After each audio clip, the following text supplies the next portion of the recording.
Primeira carta aos Coríntios, capítulo 5. Nós vamos ler dos versos 1 a 8. 1 Coríntios, capítulo 5.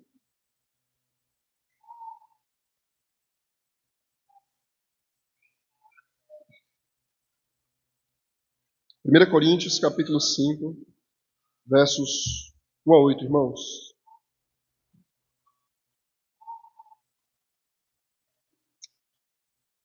Diz assim a poderosa palavra do nosso Deus. 1 Coríntios, capítulo 5, versos 1 a 8.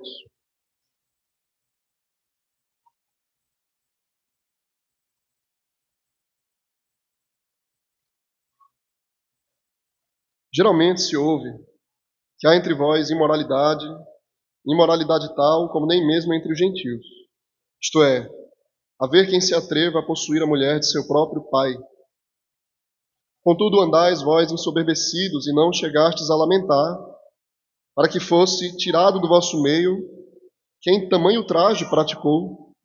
Eu, na verdade, ainda que ausente em pessoa, mas presente em espírito, já sentenciei, como se estivesse presente, que o autor de tal infâmia seja em nome do Senhor Jesus, reunidos vós e o meu espírito com o poder de Jesus, nosso Senhor, entregue a Satanás para a destruição da carne, a fim de que o espírito seja salvo no dia do Senhor Jesus. Não é boa a vossa jactância? Não sabeis que um pouco de fermento levei da massa toda? Lançai fora o velho fermento, para que sejais nova massa, como sois de fato sem fermento. Pois também Cristo, nosso Cordeiro Pascal, foi imolado. Por isso celebremos a festa não com o velho fermento, nem com o fermento da maldade e da malícia, e sim com os asmos da sinceridade e da verdade. Amém. Vamos orar. Deus maravilhoso, obrigado por essa noite, Pai. Obrigado pelo privilégio de podermos Te adorar, nos achegar a Ti, Senhor. Deus, nós que longe de Ti somos impuros, estamos perdidos, mas fomos achados, fomos atraídos até a Ti, Deus. Ó Deus, que hoje nosso coração seja atraído, Pai. A gente não esteja aqui apenas de corpo, mas que a nossa alma seja atraída por Ti, Senhor. Possamos olhar para Jesus como nosso grande Salvador, nosso amado, nossa paixão.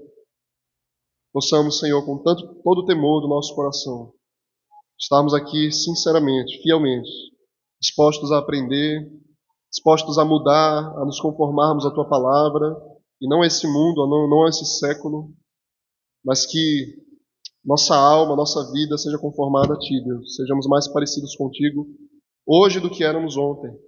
E assim a gente possa progredir nessa caminhada como peregrinos em direção a Jerusalém Celestial. Em nome do Teu Filho amado Jesus, Pai, nós oramos. Amém. Amém.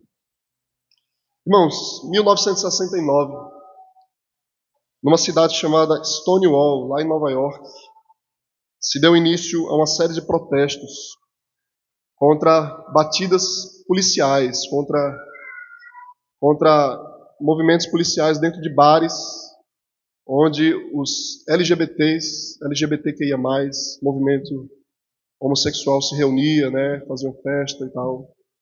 E naquele tempo era muito forte, né, a policiamento em cima desse tipo de coisa. A partir desse movimento da polícia, surgiu um movimento contrário, onde os LGBTs eles se organizaram para reivindicar os seus direitos. Tá?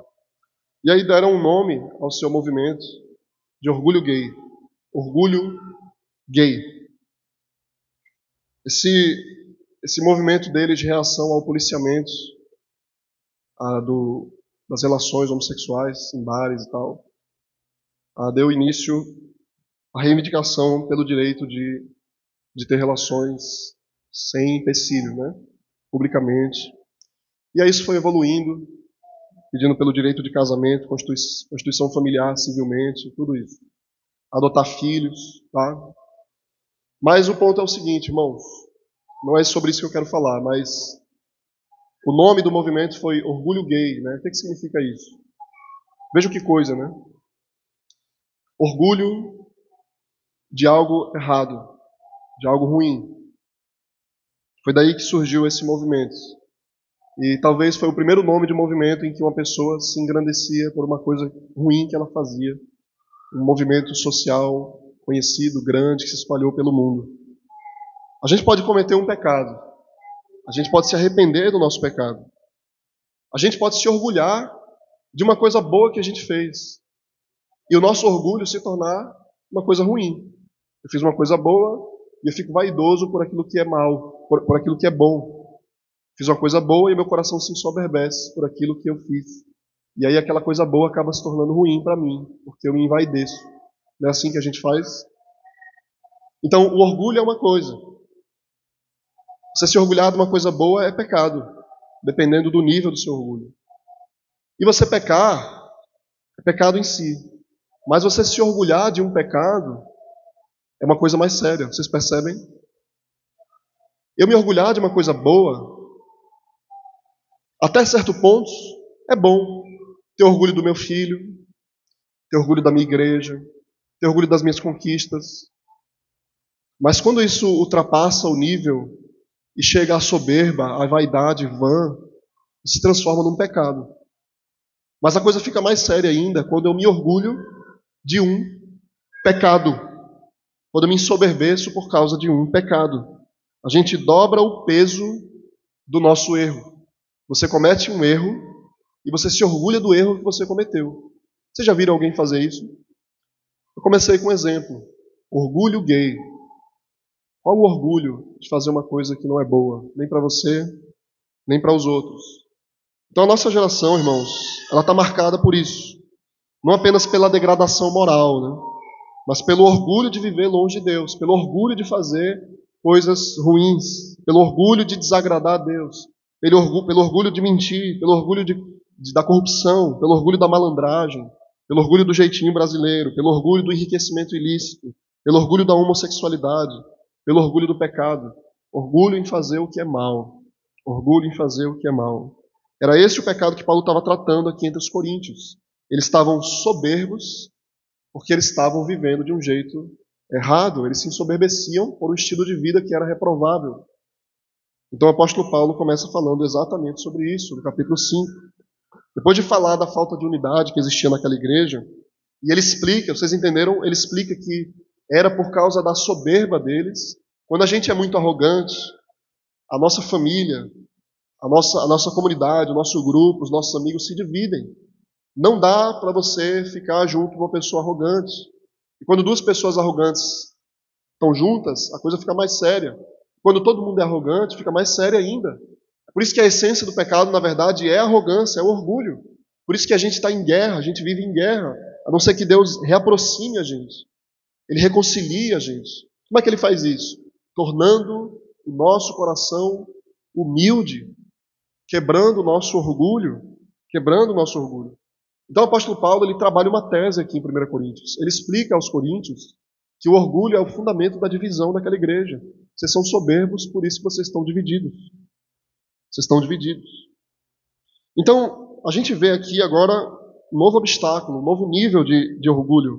Aqui Paulo vai tratar da imoralidade sexual e ele mostra como é que a soberba, o orgulho, deu origem a esse pecado. Ele explica que o orgulho estava fundamentando, estava protegendo um pecado específico. Um jovem que tinha dormido com a esposa do seu próprio pai. E o orgulho estava por trás disso, da proteção desse pecado. Então, os versos 1 a 5 nos diz que, apesar desse pecado, até mesmo os pagãos, os gentios, as pessoas que não eram crentes, consideravam algo repugnante. Os coríntios se orgulhavam.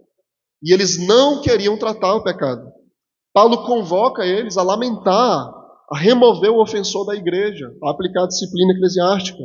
Então ele aconselha a igreja, quando vocês estiverem reunidos em nome de Jesus, expulsar a pessoa que cometeu tal ultraje.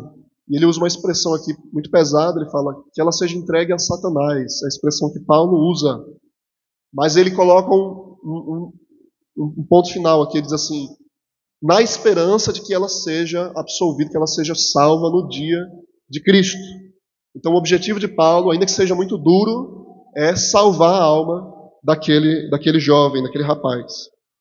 Os versos 6 a 8, irmãos, mostram para a gente Paulo orientando a igreja a tratar o pecado por meio da disciplina da pessoa envolvida. Tá? Senão o pecado ia levar à própria destruição da pessoa e, consequentemente, mesmo da igreja. Porque o pecado ele é como fermento que leveda a massa toda. Aí Paulo traz uma ilustração do Antigo Testamento. O fermento tinha que ser tirado para que a massa toda não fosse levedada. Então, algo muito importante que a gente deve aprender aqui hoje, irmãos, como a gente tem aprendido desde o início da carta, contrário ao orgulho, presta atenção, o raciocínio é importante. Contrário ao orgulho que fundamenta os meus pecados, a minha imoralidade, a minha divisão na igreja, Paulo coloca aqui como fundamento, como cura para tudo isso, a cruz de Jesus Cristo, Cristo crucificado. O sacrifício de Cristo na cruz era o que trazia a edificação da igreja e fundamentava até mesmo a disciplina eclesiástica. Paulo diz que porque Cristo morreu, o jovem tinha que ser retirado dali. Quero que vocês acompanhem muito bem isso aqui, porque não era um capricho do apóstolo Paulo da igreja. Eles estavam baseados no fato de que Cristo morreu, por isso a igreja tinha que ser purificada. O contrário do que geralmente a gente pensa, né? Cristo morreu por mim, então não trate meu pecado, Cristo já morreu por mim. Mas Paulo diz, Cristo morreu por nós, então nosso pecado precisa ser tratado da forma mais dura possível, se for necessário. Ele diz que Cristo é o nosso Cordeiro Pascal, por isso a igreja deve ser purificada. Tá? Verso 1, vamos ler, diz assim: geralmente se ouve que há entre vós imoralidade tal, como nem mesmo entre os gentios. Isto é, haver quem se atreva a possuir a mulher do seu próprio pai. Lembrando que isso aqui é uma igreja, tá? A igreja de Corinto. Os coríntios, então, eles estavam num estado de cegueira tão grande, por causa do orgulho deles, a tal ponto de permitirem uma atrocidade como essa, e levar a coisa na naturalidade, né? É o que parece aqui. Um rapaz, ele dormiu com a madrasta. Certamente não é a sua mãe, senão Paulo tinha observado isso aqui, né? Então, a maioria dos comentaristas mostram isso explicam isso. Aqui, certamente não era a mãe desse rapaz, mas era a mulher do pai dele. E ele se relacionou com ela. Aí, muito importante, gente, tudo que os apóstolos escrevem, todos os autores do Novo Testamento, tudo que eles falam tem um pano de fundo no Antigo Testamento. Tá? Presta atenção, é muito importante você ler a Bíblia. Se você tiver a sua Bíblia com aquelas referências cruzadas, aqueles versículozinhos, quando você meditar em casa, sempre lê essas referências, você vai ver isso. No Antigo Testamento tinha uma lei, em Deuteronômio, que tratava o caso de alguém dormir com a mulher do pai. Deuteronômio capítulo 22, verso 30, diz assim, ó: nenhum homem tomará a sua madrasta, e não profanará o leito do seu pai. E 27, verso 20, Deuteronômio 27, 20, diz: maldito aquele que se deitar com a madrasta, porquanto profanaria o leito do seu pai. E todo o povo dirá, amém. É isso que está escrito em Deuteronômio. Então a lei de Moisés tratava um caso como esse. E o rapaz, ele era tratado como morto, ele era afastado da comunidade. Paulo aumenta a seriedade disso, afirmando que nem os gentios, ou seja, nem os incrédulos, as pessoas que não são crentes, as pessoas que não acreditam em Jesus, têm normalizado esse tipo de prática. Não quer dizer que eles não façam isso, né? A gente sabe que o mundão aí faz todo tipo de atrocidade, mas a coisa não chegou ao nível de ser normalizado nesse mundo. Pelo menos ainda não esse tipo de coisa. Paulo disse, poxa, entre vocês existe uma coisa como essa, que nem entre os gentios a gente está vendo. Gente, o que está acontecendo com vocês? O que vocês estão fazendo? Vocês estão deixando para lá, vocês estão esquecendo, vocês não vão tratar isso? Aí uma breve observação aqui, tá? Vale muito a pena a gente parar rapidinho só para entender uma coisa. O apóstolo Paulo diz ele fala assim, nem entre os gentios, certo? Não é isso que diz o texto? Nem entre os gentios a gente vê uma coisa absurda como essa. O que significa gentios? Pessoal, gentio é todo aquele que não é judeu. O apóstolo Paulo usava a palavra gentio como sinônimo de incrédulo, sinônimo de pagão, de grego, de pessoa que não é judia, mas de pessoa que não é crente. Só que a igreja de Corinto, a maioria das pessoas ali eram gentias. O que Paulo chama de gentio as pessoas que estão fora da igreja? Se a maioria das pessoas dentro da igreja de Corinto eram gentias, elas não eram judias. Porque Paulo está tratando os crentes como uma unidade com o povo do Antigo Testamento. Ele está dizendo que nós que somos crentes somos o verdadeiro Israel de Deus. Nós não somos gentios, nós somos o Israel de Deus. Por isso ele chama os incrédulos de gentios. Entenderam? Então, só esse parênteses, porque é importantíssimo essa maneira do apóstolo Paulo tratar como fora do Israel de Deus aquele que é incrédulo. Não aquele que é italiano, americano, brasileiro, mas aquele que é incrédulo. Tá? Então, voltando ao caso da imoralidade. A palavra no início do texto, o texto começa dizendo assim: geralmente se ouve que há imoralidade terrível no meio de vocês. Ele diz, tal que um jovem dormiu com a esposa do seu pai. Essa palavrazinha no início aí, palavrinha no início do versículo, geralmente, a palavra é difícil de traduzir, ela tem várias traduções, mas ela pode significar algo que está realçando o peso disso. A ideia é que, geralmente, é que a coisa está divulgada, todo mundo está sabendo o que está acontecendo entre vocês. As pessoas ouvem falar daquela igreja e dizem, naquela igreja está acontecendo tal coisa. Aquela é a igreja do fulano de tal, que dormiu com a esposa do próprio pai, eu nunca vou botar o pé no lugar daquele. Era essa a igreja de Corinto. Tá? Então, o comentarista diz assim, irmão, se alguém perguntar se é justo que o pecado de alguém, de uma pessoa, se torne motivo para repreender a igreja todinha, poxa, é justo a igreja todinha ser repreendida porque uma pessoa pecou? Então a resposta é que os coríntios eles estavam sendo acusados não porque uma pessoa pecou, mas porque eles fecharam os olhos para o pecado do seu irmão. Eles fecharam os olhos para a morte, para a degradação do seu irmão. Então isso destruiria a igreja. Como é que isso deve ser tratado? É necessário repreensão, para que a igreja toda não se afunde. O verso 2, por favor, irmãos, é assim: e como andais vós ensoberbecidos, e não chegastes a lamentar, para que fosse tirado do vosso meio quem tamanho ultraje praticou. Vejam só, como mais uma vez, Paulo faz referência à soberba. Vocês estão ensoberbecidos.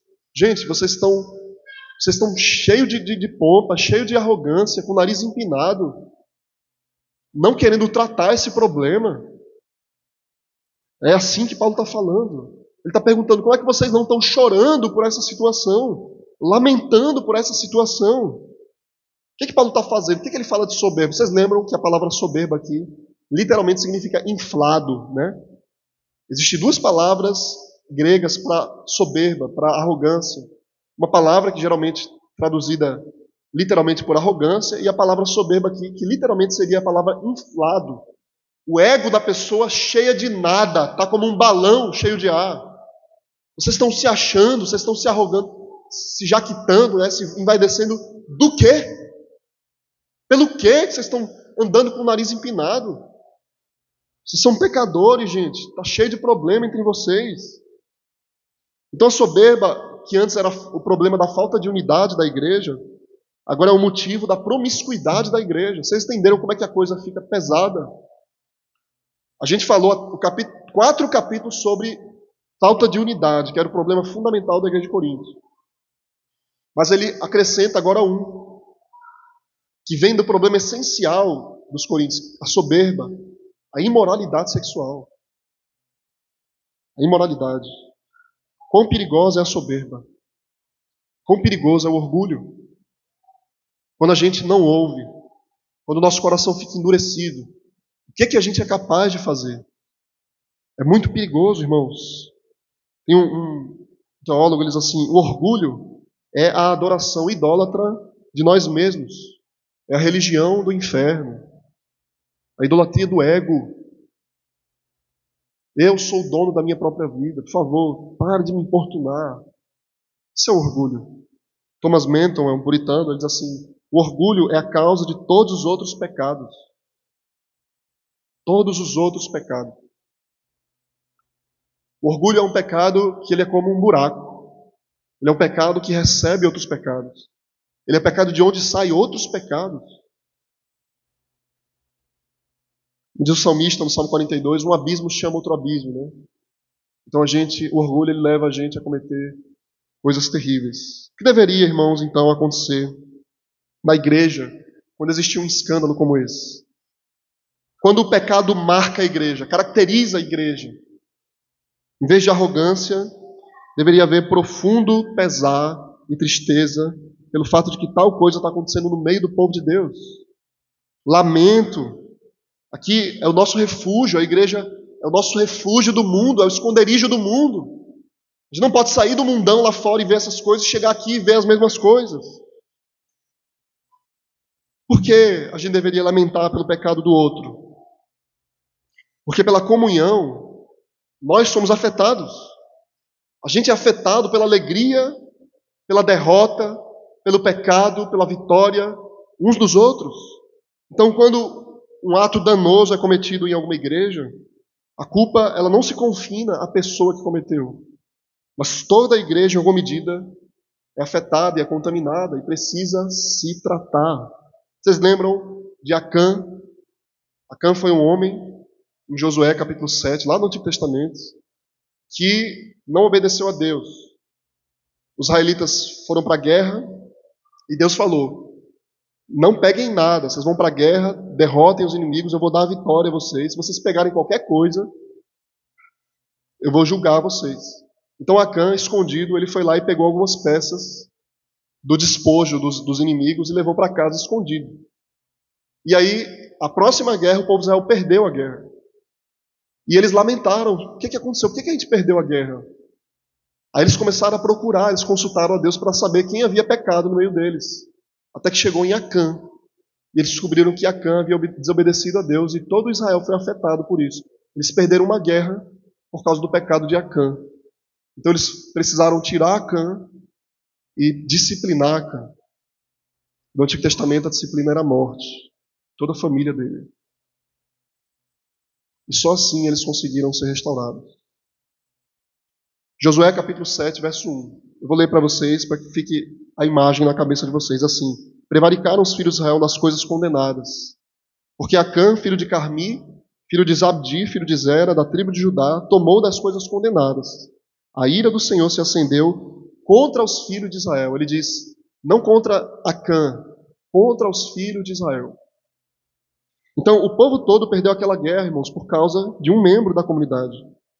Aí, após a derrota, lá no versículo 5, o texto diz assim: o coração do povo se derreteu e se tornou como água. Eles lamentaram profundamente. Então, eles disciplinaram Acã para que houvesse restauração. Eles, então, buscaram tratar o pecado. O pesar, irmãos, a tristeza pelo pecado, deveria levar à ação. Para que a pessoa envolvida no incesto, aqui na igreja de Corinto, fosse removida da congregação, fosse disciplinada. Mas o que podia estar acontecendo era o seguinte: esse homem, talvez, ele fosse um membro de status na comunidade, alguém importante, alguém de posse, né? Alguém que ajudou a plantar aquela igreja, alguém que os membros dependiam dele de alguma forma. Então eles estavam ensoberbecidos por causa disso, eles não queriam tocar naquela pessoa. Isso é uma sugestão, né? E aí, já estão virados, né? Então eles precisavam tratar, mas poxa, é alguém importante. Ele marca a nossa igreja, ele edifica a nossa igreja, né, materialmente, então não vamos tocar. Um puritano ele diz assim, irmãos: o espírito partidário, uma falsa noção de liberdade cristã, parece ter salvado o infrator da censura. Vejam só que coisa. Matthew Henry, ele fala assim: o espírito partidário dessas pessoas, a arrogância dessas pessoas, a vaidade delas, parece que estava salvando o impenitente da sua disciplina. Da sua disciplina. A gente pode facilmente inferir disso que é dever da igreja lamentar o pecado de cada membro da igreja, como se a desgraça fosse do corpo inteiro, tá? E não há dúvida de que uma piedosa, uma justa correção começa quando a gente tem zelo e a gente lamenta, a gente trata o erro. a gente revela descontentamento com o erro, a igreja é edificada. Edificada. Em 2009, mais ou menos, foi o ano que eu me converti, e foi o ano que começou uma espécie de avivamento. Eu não sei se é avivamento, mas muita gente começou a descobrir mais da teologia formada, né, ouvindo Paul Washer, John Piper, pregadores batistas, Charles Spurgeon, os puritanos, e na internet ouvindo, e aí algumas coisas começaram a ser resgatadas na igreja, que antes não se falava na igreja. Pregação expositiva, que é a explicação do texto bíblico, princípio regulador do culto, que é você adorar a Deus do jeito que Ele quer ser adorado, não ficar inventando coisa no culto. Cuidado com os sacramentos, a ceia do Senhor, o batismo. E a disciplina eclesiástica, que não havia na igreja. Isso foi uma cura para a igreja. Isso não é a destruição da igreja, isso é o ressurgimento da igreja. E é disso que o texto está falando. Paulo queria salvar aquela igreja. Ele queria salvar aquele jovem, aquele rapaz. Os versos 3 a 5, irmãos, vamos ler, por favor. Eu, na verdade, ainda que ausente em pessoa, mas presente em espírito, já sentenciei como se estivesse presente, que o autor de tal infâmia, seja em nome do Senhor Jesus, reunidos vós e o meu espírito, com o poder de Jesus, nosso Senhor, entregue a Satanás para a destruição da carne, a fim de que o espírito seja salvo no dia do Senhor Jesus. Então Paulo, ele dá o seu parecer aqui sobre a situação, né? Apesar dele não estar ali naquela igreja, ele está ausente da igreja, o coração dele estava ali, de pastor, né? Ele diz, eu estou presente com o coração. Então a distância geográfica não impediu o tratamento do pecado, não tinha desculpa para o pecado não ser tratado, tá? A igreja tinha que se reunir, ou seja, Paulo não estava fazendo isso sozinho, ele pede que a igreja se reúna. A igreja aqui a gente deve entender, irmãos, o conselho da igreja, tá? Eu quero explicar isso para vocês, como acontecia no Antigo Testamento, quando a igreja se reunia para tratar algo específico e se falava Israel, o texto seguinte, muito próximo dali, a gente vê os anciãos, né, os presbíteros, os representantes da igreja. Por exemplo, é dito que todo Israel estava presente dentro do tabernáculo. Como é que estava presente dentro do tabernáculo? 2 milhões de pessoas. O tabernáculo era do tamanho desse templo aqui. Como é que era possível? Porque os anciãos estavam ali, os representantes. Então, no Novo Testamento, a gente segue esse mesmo princípio. Quando se fala da igreja, significa, entenda-se o conselho. Os representantes da igreja se reúnem para tratar o pecado. Porque esse princípio está fundamentado na Escritura pelo próprio Senhor Jesus. A disciplina eclesiástica é colocada na mão dos presbíteros da igreja. Tá? Dos presbíteros da igreja. Então, eles se reuniram para tratar o pecado. É assim que deve ocorrer. Não é o pastor que decide isso. Quem entra e quem sai. Como acontece, como o Papa que desliga as pessoas da igreja quando ele quiser. Não é mesmo nem a assembleia da igreja que se reúne para aplicar a disciplina, mas são os seus representantes. Eu quero que você abra, por favor, a sua Bíblia em Mateus 18. Mateus capítulo 18, verso 15. Vamos ver o que Jesus fala sobre a disciplina eclesiástica. Em Mateus 18, verso 15 a 20.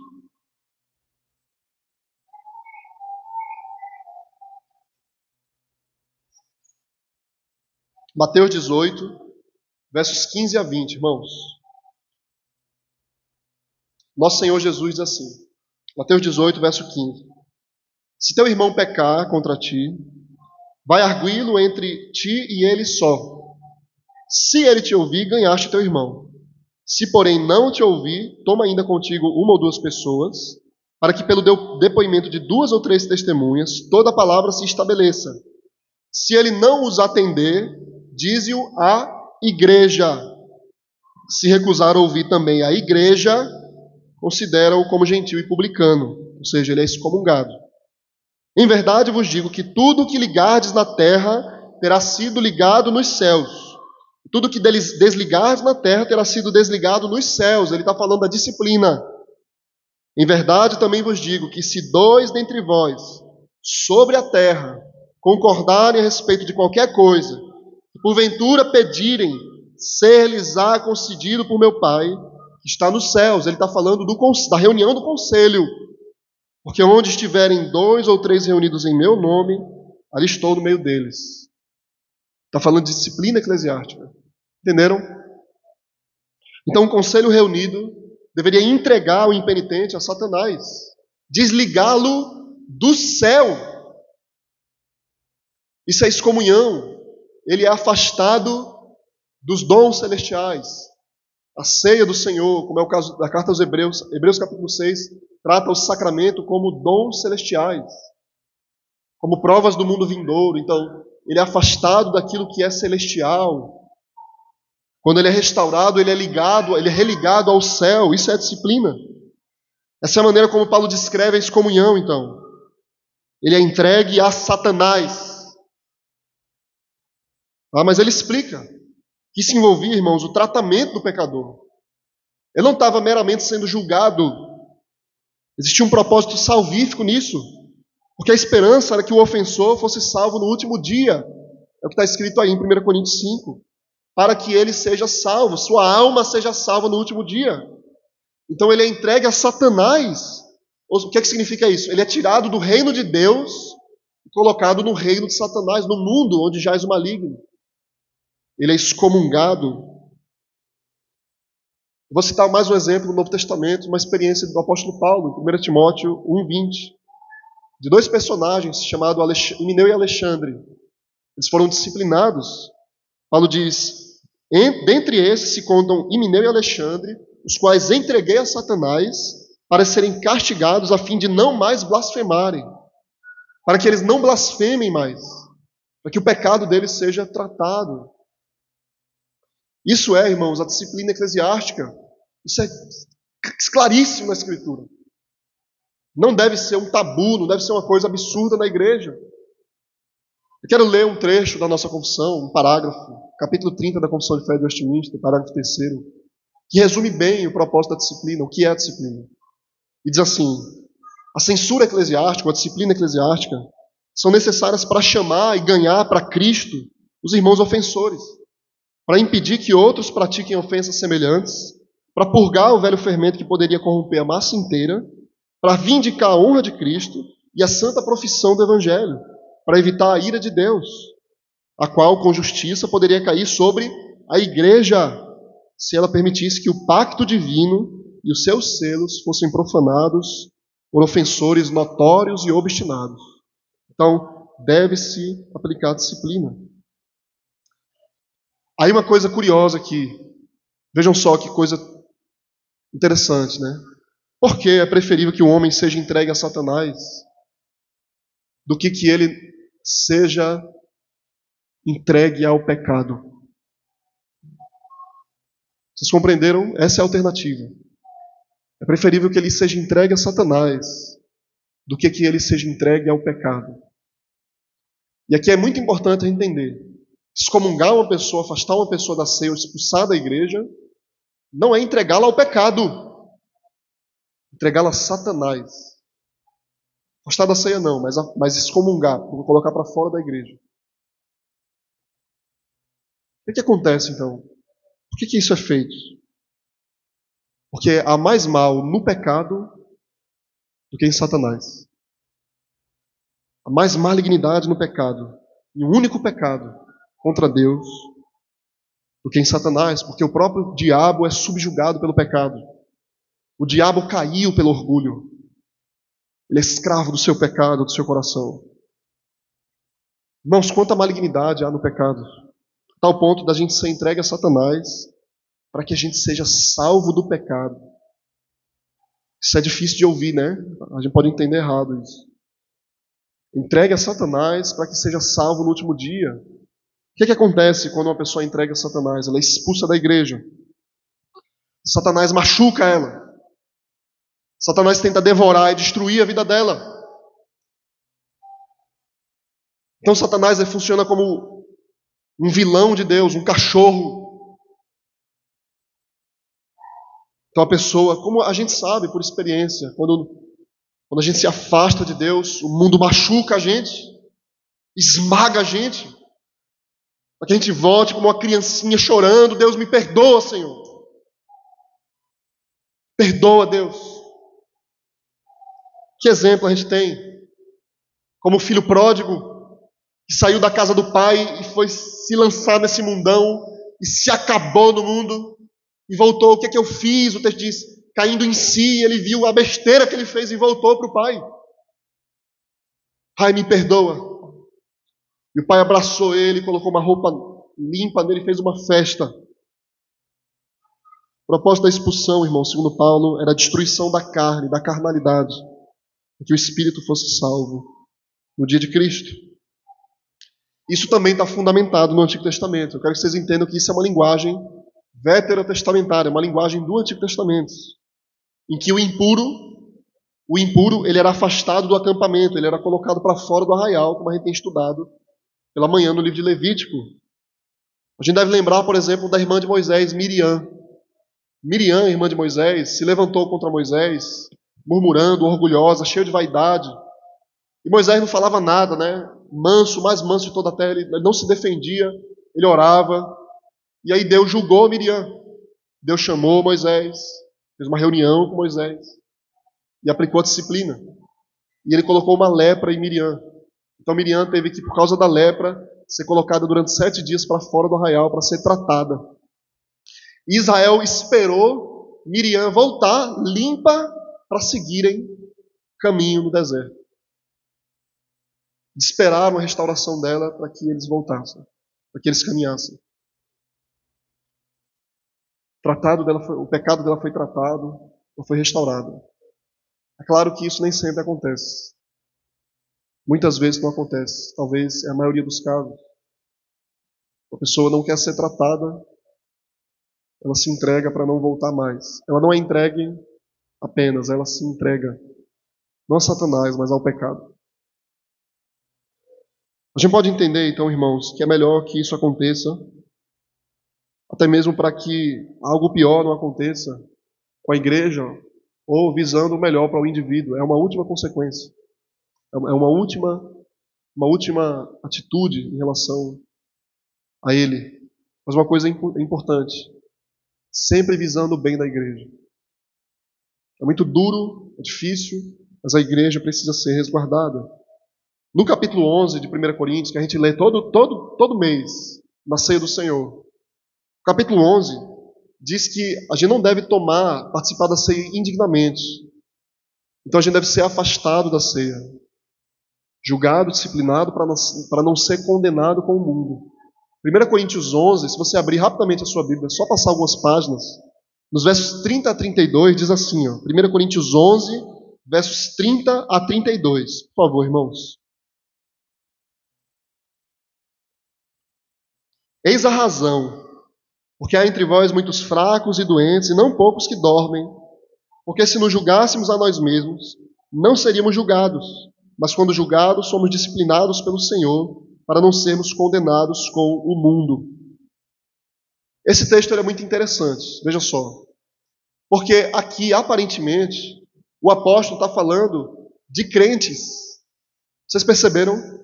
Ele fala para que não sejam condenados com o mundo. Então são pessoas crentes que estão sendo julgadas por Deus para não serem condenadas com o mundo. Então elas são afastadas da ceia, porque participaram indignamente da ceia. E Deus, ele julga, ele fala, alguns ficam doentes, e não são poucos os que dormem, os que morrem. Disciplina do Senhor. A exclusão da igreja, irmãos, ela deve ser esperada para estimular a pessoa ao arrependimento. De modo que ela renuncie o pecado, ela abandone o pecado e se volte à prática da justiça.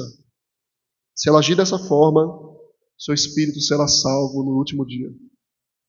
Se você se arrepender, você será salvo.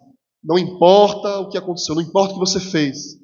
Se você se arrepender, você será salvo, você vai ser restaurado. Thomas Brooks, ele fala assim, o pecado pode se rebelar em um santo, mas nunca reinará nele. Nunca reinará nele. Então, o que acontece é que parece que esse jovem que dormiu com a esposa do seu pai, ele se arrependeu. Lá na segunda carta aos Coríntios, o apóstolo Paulo ele faz menção a um personagem, que a gente não tem certeza se é esse jovem, mas pode ser. Lá em 2 Coríntios capítulo 2, dos versos 5 a 11, fala de uma pessoa que se arrependeu amargamente, estava muito triste, muito angustiada. E Paulo diz: receba de volta, restaure, receba de volta esse irmão, para que a tristeza não destrua ele, para que ele volte e seja restabelecido na igreja. Então ele é restaurado. Os versos 6 a 8, irmãos, por favor, vamos ler, versos 6 a 8. Não é boa a vossa jactância, a vossa arrogância. Não sabeis que um pouco de fermento levei da massa toda? Lançai fora o velho fermento, para que sejais nova massa, como sois de fato sem fermento. Pois também Cristo, nosso Cordeiro Pascal, foi imolado.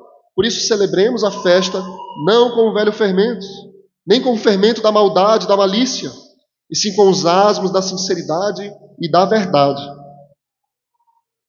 Paulo, então, ele passa a mostrar, irmãos, mais uma vez baseado no Antigo Testamento, perceba aí como Paulo é bíblico, ele passa a mostrar os efeitos do pecado, baseado no fato de que o pecado ele deve ser tratado na igreja, e ele fundamenta isso no sacrifício do Cordeiro. O sacrifício do Cordeiro é a base da disciplina.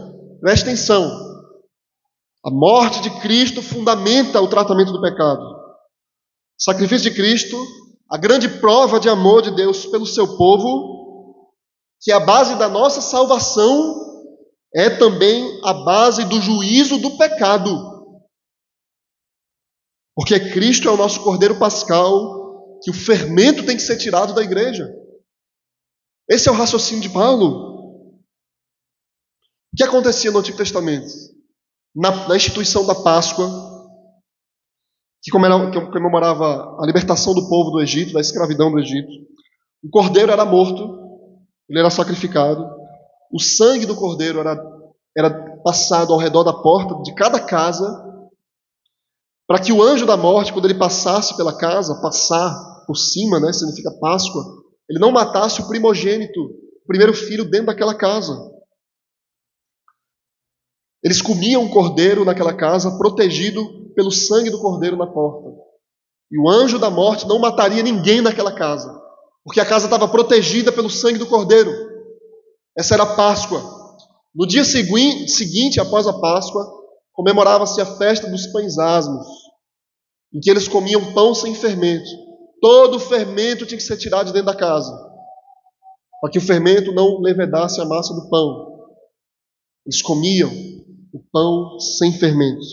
O fermento era sinônimo do pecado, que contamina, que se espalha. Então o fermento era tirado da casa. Paulo então diz exatamente assim, em Gálatas 5,9, um pouco de fermento leveda toda a massa. Ele está dizendo, um pouco de pecado pode se espalhar, proliferar e deve ser tratado. Aconselhado, exortado, repreendido, afastado, excomungado, deve ser tratado. E aqui é muita sabedoria, irmãos, que a gente deve ter como irmãos, não só o conselho da igreja, mas cada um de nós. Porque talvez alguém cometa um erro, e basta que você olhe para ele e ele entenda. Talvez o erro seja em um grau maior e seja necessário que você fale com ele. Talvez seja pior e seja necessário que você chame mais alguém. Talvez seja necessário que você fale com a igreja. Talvez seja necessário que você se afaste dele. Então, remover o fermento significava remover a pessoa da igreja, ou eliminar o pecado, que Paulo chama aqui de malícia e maldade. O fermento da malícia e da maldade. Assim a massa seria nova massa, ela seria renovada. Paulo diz duas coisas aqui, irmãos. Que a igreja do Senhor, ela é tanto uma massa sem fermento, quanto é necessário que seja tirado o fermento dessa massa. Vejam, são duas realidades, vocês perceberam? Nós somos sem fermento, mas a gente precisa tirar o fermento. Como assim? O que significa isso? Nós não temos pecado em Cristo Jesus, não há condenação, mas a gente Tem pecado. Como disse Martinho Lutero, né? Justo e pecador. Justo e pecador.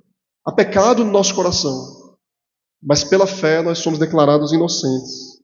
Somos salvos do pecado, mas o pecado ainda se faz presente. Cristo morreu, Ele nos salvou da condenação do pecado, mas ainda há pecado no nosso meio. O que significa isso? A morte de Cristo não me isenta, não me livra de tratar o pecado, porque Cristo morreu. Eu não devo tratar o pecado, eu não preciso me arrepender mais. Jesus já morreu por mim, eu já estou salvo. É justamente o contrário. É porque Ele morreu por mim que o pecado tem que ser tratado. É porque Ele morreu pela igreja que a igreja deve ser purificada pela pregação, pela exortação, pela disciplina. Exatamente porque Cristo morreu. Ele não morreu para que eu não me preocupe mais com a pureza de vida. Ele morreu para que eu busque pureza de vida. É justamente contrário ao nosso raciocínio comum. Então Cristo, irmãos, foi sacrificado como Cordeiro da Páscoa. Quando Israel foi libertado do Egito, o sangue das casas dos israelitas garantia que o Senhor não mataria eles. Sim, também o sangue de Cristo nos liberta do julgamento da morte e me faz abominar e me afastar do pecado. Afastar do pecado. Assim como diz o verso 8, nós devemos celebrar a festa do Senhor com os asmos da sinceridade e da verdade, não com o fermento da maldade e da malícia. Como é que a gente faz isso? Como é que a gente celebra a festa dos pães asmos hoje? Como é, irmãos? Tirando todo o fermento da maldade e da malícia, comendo o pão da verdade e da sinceridade. É assim que nós comemoramos a vitória do Senhor sobre a morte, não permitindo que o fermento se espalhe pela comunidade. A malícia e a maldade têm que ser removida da igreja. As virtudes da sinceridade e da verdade devem marcar a igreja, devem ser promovidas dentro da igreja. O que é a sinceridade e a verdade? Interessante, porque a sinceridade e a verdade faz oposição aqui à maldade e à malícia. Thomas Brooks, ele diz assim: a sinceridade é a verdadeira rainha das virtudes. É um sinônimo da verdade.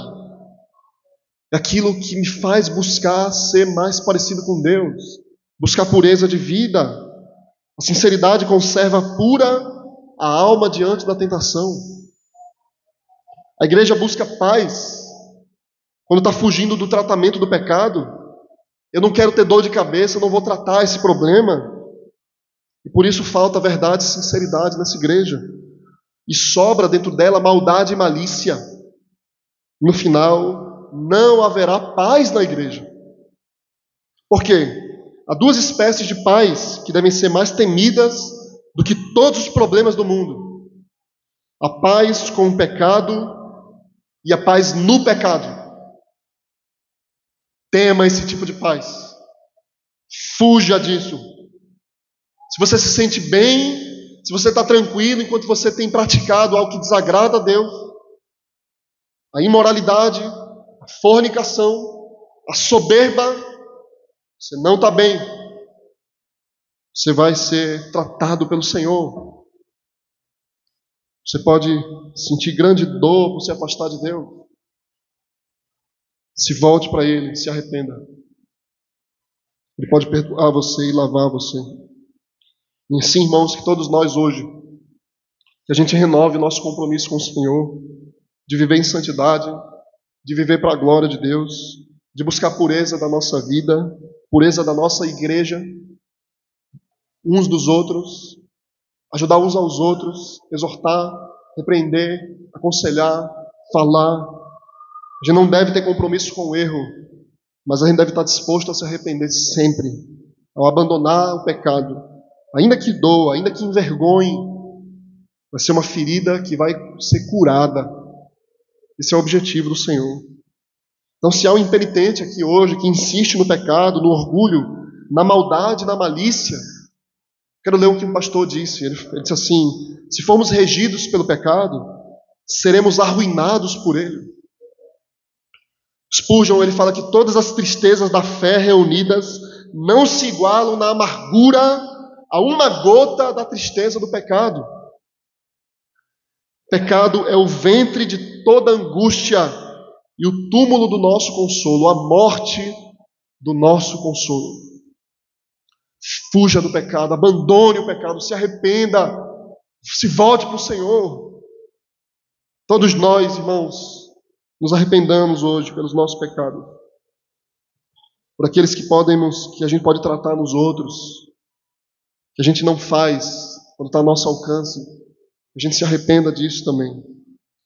E a promessa é a seguinte: se confessarmos nossos pecados, Ele é fiel e justo para nos perdoar os pecados e nos purificar de toda injustiça. Foi para isso que Cristo morreu por nós, para livrar você não apenas da condenação do pecado, mas do poder do pecado na sua vida. Porque o pecado, ele pode se rebelar em um santo, mas ele não pode reinar em um santo. Amém. Vamos colocar de pé, vamos orar e vamos cantar ao Senhor. Oremos.